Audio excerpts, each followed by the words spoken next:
Di ho ba, mga kababayan? May isa pa tayo ipapakita dito na ikakaayaw po ng mga DDS.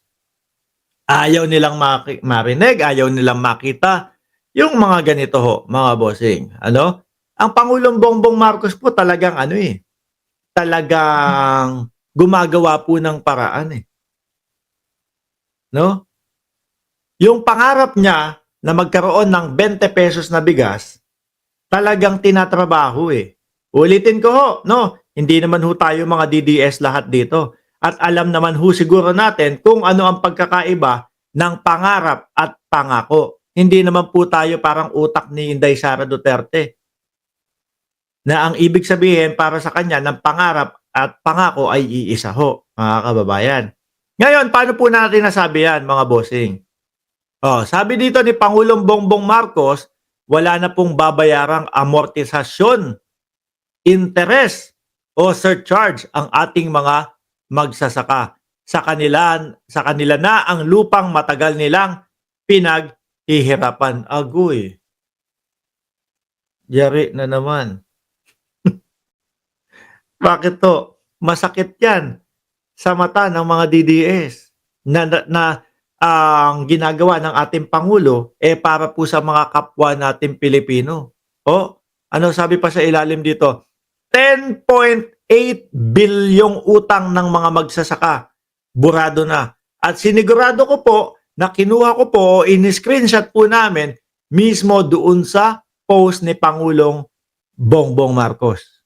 Ano po? So ngayon, mababawasan yung mga gastusin po ng mga magsasaka. At syempre, bilang isang magsasaka, masaya yan. Ano po? Yung matagal mo nang inaasam-asam na lupa na pinagtatrabahuhan mo. Ano po daw? Kanila na. Ayan wala na pong babayarang amortisasyon, interest o surcharge ang ating mga magsasaka. Sa kanila na ang lupang matagal nilang pinaghirapan. Sabi ni Josephine Sadicon, yan ba ang sinasabi na walang nagagawa si PBBM? Di ba, Lisa Maloy, shoutout sa iyo. Alam niyo naman po yung mga nagsasabi lang naman po nun, mga bossing, naririnig at nakikita na nila to. Kaso mga nagbubulag-bulagan lang ho. Para kasi naging idolo na nila ang mga Duterte. Kahit anong mangyari, Duterte pa din kami. Yung mga ganun nung katwiran. May pinakita na tayo pinakita natin mga ganito, ganyan. Hindi maipaliwanag ng mga confidential funds ni dating ni Vice Presidente Inday Sara Duterte. Kahit anong mangyari, Duterte pa din kami. Minsan matatawa ka na lang, huy. Yung tipo bang sumasalampak na sa kanilang mga pagmumuka, pero pinipilit pa din nila yung sarili nila. Duterte pa din kami. Kahit wala na po silang masabi na dahilan kung bakit Duterte pa din kami, Duterte pa din kami. No? Kahit nakikita na po nila yan, ayan, yung mga magsasaka natin ay napapasaya ng ating Pangulo. Duterte pa din kami kahit anong mangyari. O kaya sasabihin nila, naku, pakitang tao lang yan si Bongbong Marcos. Di ba pambansang nanay survivor? Ganyan ang estilo ho ng mga DDS, mga bossing. Kaya ang masasabi na lang natin sa kanila pagka sila sabi, Duterte, Duterte pa din kami. Di kayo na Duterte. Di ba?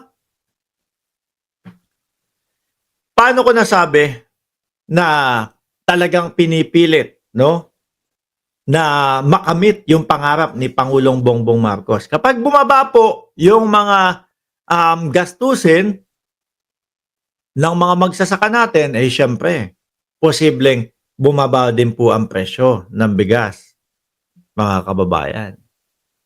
Ganyan lang naman po. Pag mababa ang iyong puhunan, pwede mong ibaba ang benta ng iyong bigas.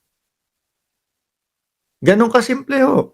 At yan po, yung mga binabayaran nila dati na amortisasyon, interest o surcharge, wala na po. Di ba? Wala nang patong sa kanilang balikat na mga bayarin po, mga bossing. Gano'n kasimple po. Bakit kaya hindi nagawa ng dating Pangulong Duterte itong mga 'to?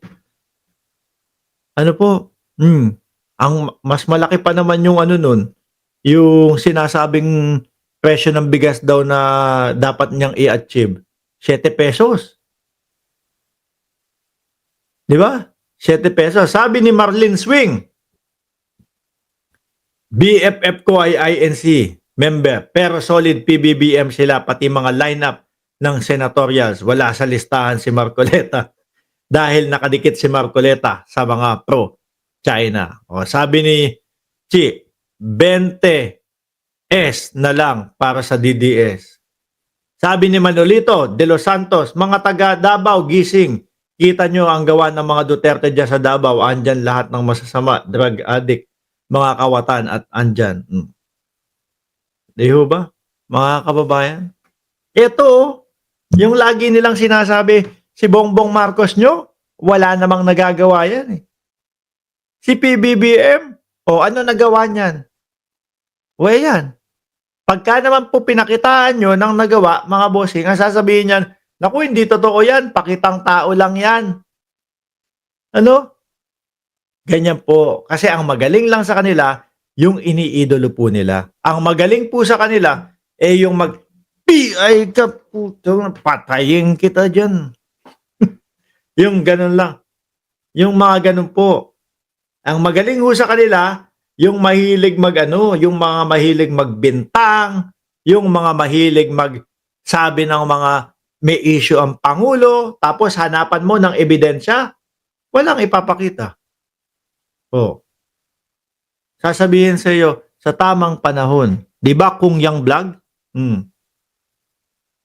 Saan ka ba naman nakakita, mga kababayan? Gigil na gigil silang pabagsakin ang Pangulo. Pero yung ebidensya nila sa tamang panahon na lang daw po ilalabas.